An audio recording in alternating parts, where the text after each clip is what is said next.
नमस्कार दर्शकों, आज हम माघ मास में पीपल सींचने की कहानी सुनाएंगे।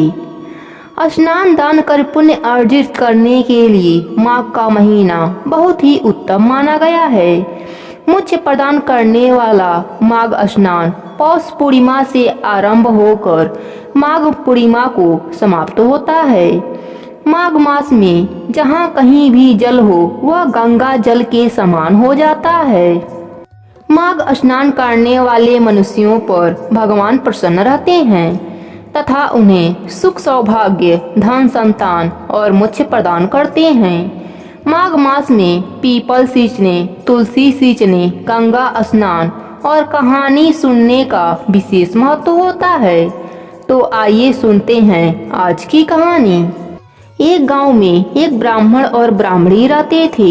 ब्राह्मण नियम से माघ मास में पीपल सींचते थे। वह रोज ब्रह्म मुहूर्त में स्नान करके पीपल सींचते, उसके बाद ही कुछ ग्रहण करते थे। एक दिन जब ब्राह्मण देव पीपल सींच रहे थे तो उसमें से आवाज आई, मैं देऊं तू मांग। ब्राह्मण देव आवाज सुनकर घबरा गए कि आवाज कहाँ से आ रही है। घर जाकर वह इसी सोच में खोए रहे। तब ब्राह्मणी ने ब्राह्मण से चिंता का कारण पूछा।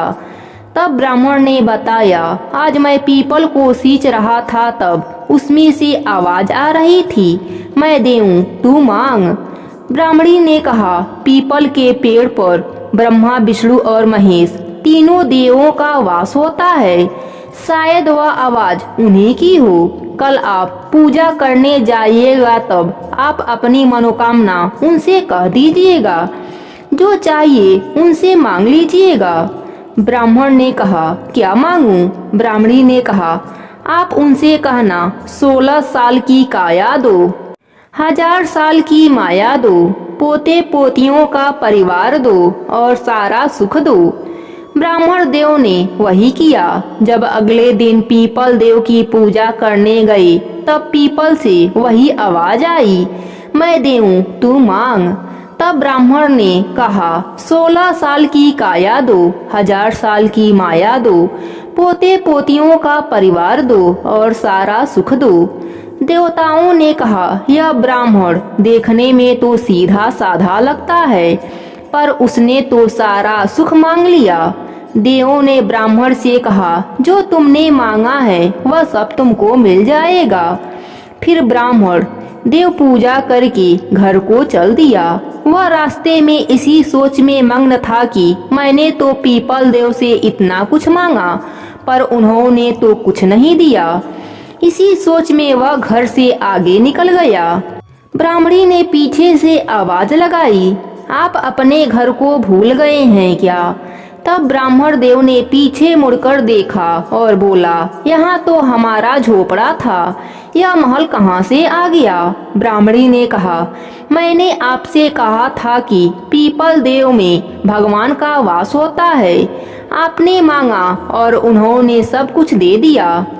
ब्राह्मण ने कहा, नहीं, पीपल देव ने हमें कुछ नहीं दिया, मैं तो खाली हाथ आया हूँ।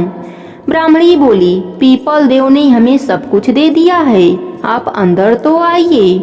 ब्राह्मण देव जब अंदर आए तो देखा वहाँ उनके पोते पोतियाँ खेल रहे थे। सारा घर धन दौलत से भर गया था। ब्राह्मण देव ने पीपल देव को प्रणाम करके क्षमा मांगी और कहा, मैंने जो भी मांगा आपने उससे बढ़कर दिया। फिर ब्राह्मण ने पूरे नगर में ढिढोरा पिटवा दिया कि माघ मास में पीपल की पूजा अवश्य करें, क्योंकि यह मास बहुत फलदायी होती है।